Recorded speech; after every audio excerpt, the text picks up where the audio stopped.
Chapter 12. Marriage, God's means of completion. From misery to transformation. Key objectives.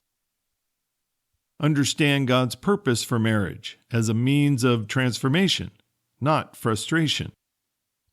Discover how Christ's sufficiency enables couples to move from selfish striving to spiritual unity. Embrace grace-based relational growth rather than performance-based expectations. Introduction. Marriage is one of God's greatest gifts to humanity. It's not merely a social institution or a relationship of convenience, but a divine covenant designed to bring about His purposes.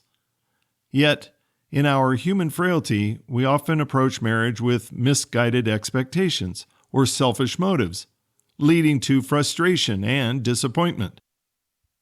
What if we saw marriage not as a source of misery, but as a means of transformation? What if, instead of focusing on our partner's faults or unmet needs, we looked to Christ as the foundation and source of our marriage's strength? This chapter explores how marriage, when centered on Christ, becomes God's tool for holiness and completion. Marriage as God's design for transformation. God designed marriage to refine us, to chisel away self-centered tendencies, and to reflect the image of Christ. It is within the covenant of marriage that we encounter the friction of differences and the opportunity for spiritual growth. Marriage is not meant to make us miserable. It is meant to make us holy. The union of opposites brings about divine transformation as God molds us into the image of Christ. Rather than attempting to escape marital challenges, we are invited to embrace them as tools in God's hands. And above all these things, put on charity, which is the bond of perfectness. Colossians chapter 3, verse 14. Christ as the source and foundation of marriage. God does not make mistakes in bringing two people together. Each difference in a spouse is an opportunity for Christ to be expressed through grace. True completion in marriage is not about trying harder, but about deriving from Christ's sufficiency. Our source is not our spouse. Our source is Christ. As both husband and wife learn to draw from Christ, they are empowered to love with His love, forgive with His forgiveness, and serve with His selflessness. Submitting yourselves one to another in the fear of God. Ephesians chapter 5, verse 21. The Dangers of Selfishness. Selfishness is the great destroyer of relationships. Satan exploits fleshly tendencies, turning marriages into performance-based competitions rather than grace-based covenants. When each spouse demands their rights, intimacy suffers. The flesh says, "What about me?" But the Spirit says, "How can I serve you?" Selfishness focuses on lack. Grace focuses on sufficiency in Christ. Husbands, love your wives, even as Christ also loved the church and gave Himself for it. Ephesians chapter 5, verse 25. Thriving in diversity. Marriage thrives when diverse personalities are united by a shared foundation in Christ.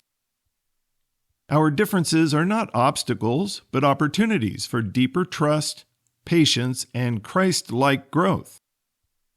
Where one spouse is strong, the other may be weak, creating interdependence. As each spouse yields to the Spirit, unity deepens through mutual respect. Consider the following comparison between self-driven reactions versus Christ-derived responses to several situations in the marriage. Misunderstanding.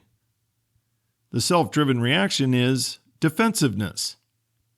The Christ-derived response is listening with humility. Spouse's failure. The self-driven reaction is blame and withdrawal. The Christ-derived response is grace and truth.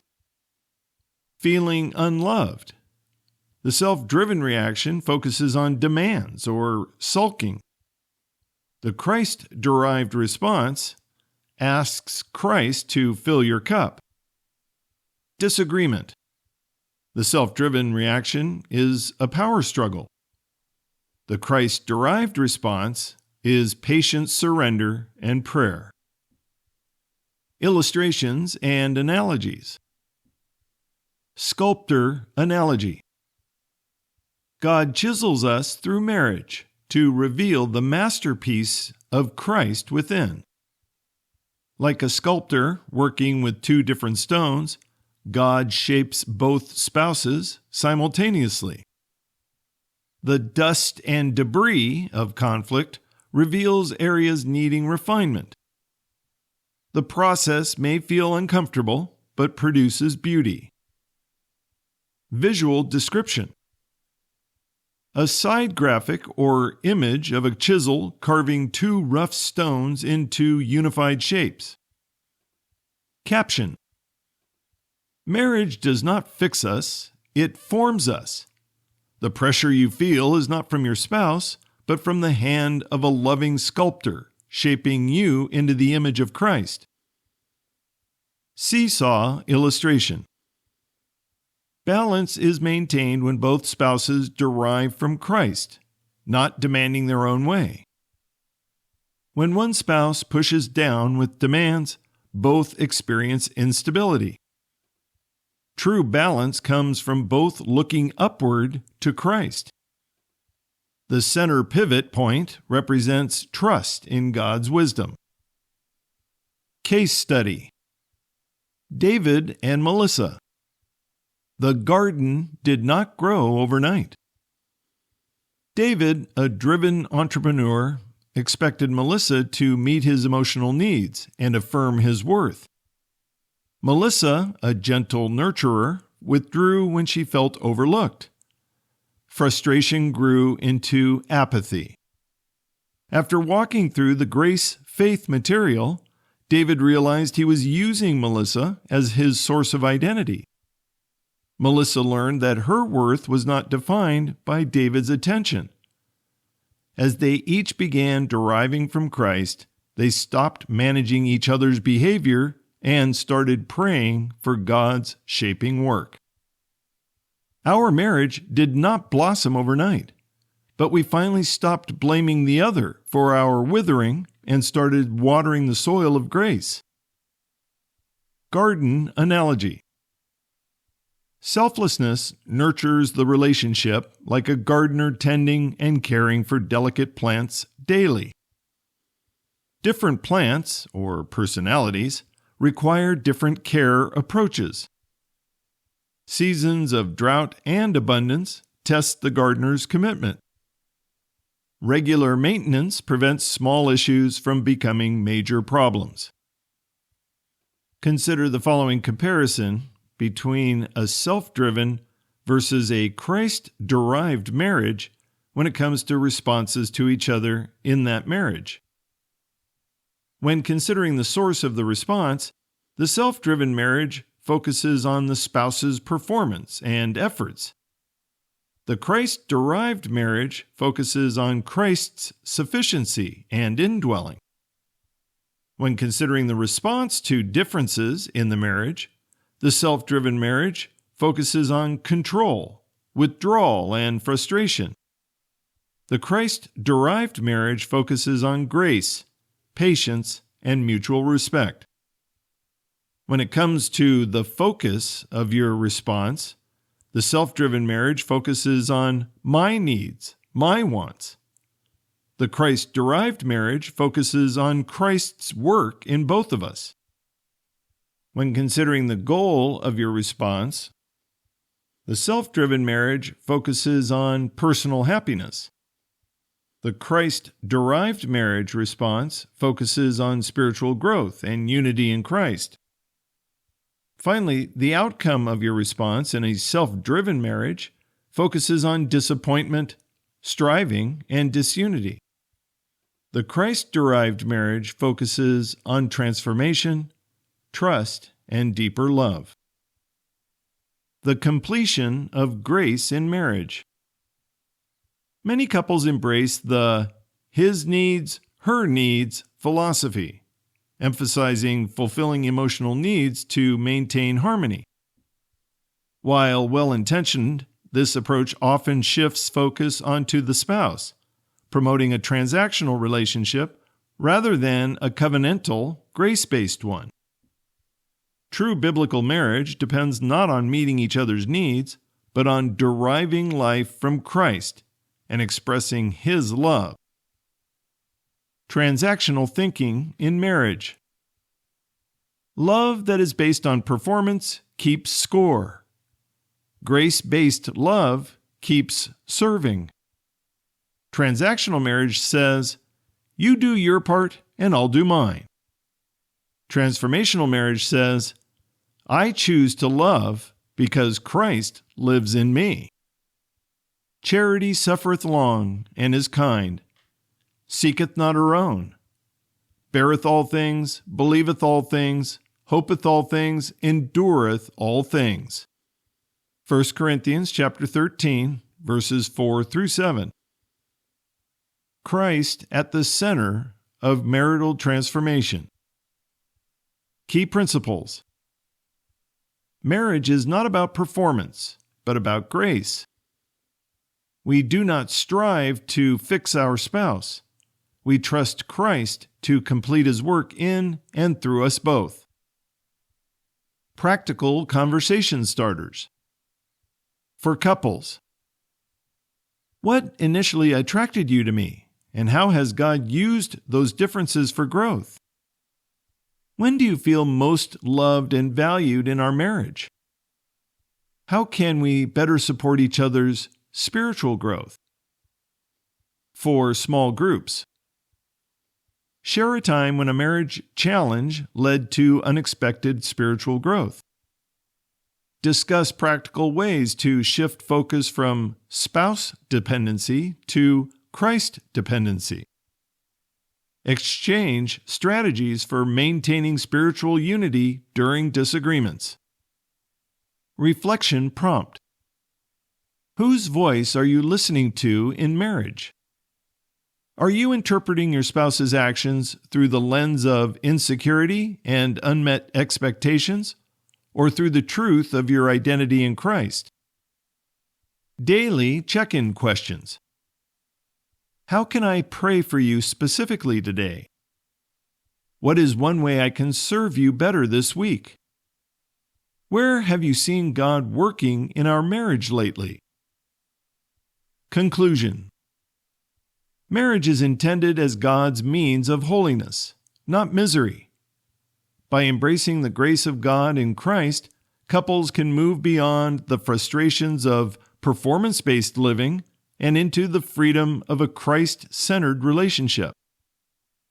Marriage becomes a living testimony of God's redemptive power when we allow Christ to shape us through our spouse. Holiness is not achieved through effort, but by yielding to Christ. Every challenge and every joy in marriage points us back to the sufficiency of His grace. As we align our hearts and desires with His, our marriages glorify God and reveal His love to the world. Scriptures to reflect on. Colossians chapter 3, verse 14. Ephesians chapter 5, verses 21 and 25. And 1 Corinthians chapter 13, verses 4 through 7. Comprehensive Study Guide. Reflection questions. 1. How have your expectations of marriage been shaped by personal desires rather than God's design for holiness? 2. In what ways can you derive your responses to marital challenges from Christ's sufficiency. 3. Identify areas where selfishness has impacted your relationship. How can Christ's grace restore these areas? 4. Reflect on the illustration of marriage as a sculptor chiseling a masterpiece. How is God shaping you through your spouse? 5. How does the garden analogy change your perspective on daily nurturing in marriage? 6. What are some signs of transactional thinking, his needs, her needs, in your marriage? How can you shift focus back to grace?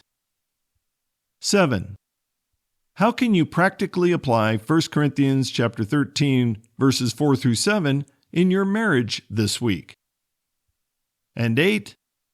What role does prayer and reliance on Christ play in transforming your marriage from a place of striving to a place of grace? Reflection prompts for deeper self-examination. Where have I placed pressure on my spouse to be my source? What is one area where I have seen Christ use conflict for my sanctification? Am I trying to fix my spouse, or am I allowing Christ to form me? Application exercise. Write a letter to your spouse expressing gratitude for how God is using your marriage for your spiritual growth. Choose one selfish habit to surrender to Christ this week. Memorize one of the listed scriptures and pray it over your marriage daily. Closing prayer. Lord Jesus, thank you for the sacred covenant of marriage, designed not for our comfort alone, but for our transformation.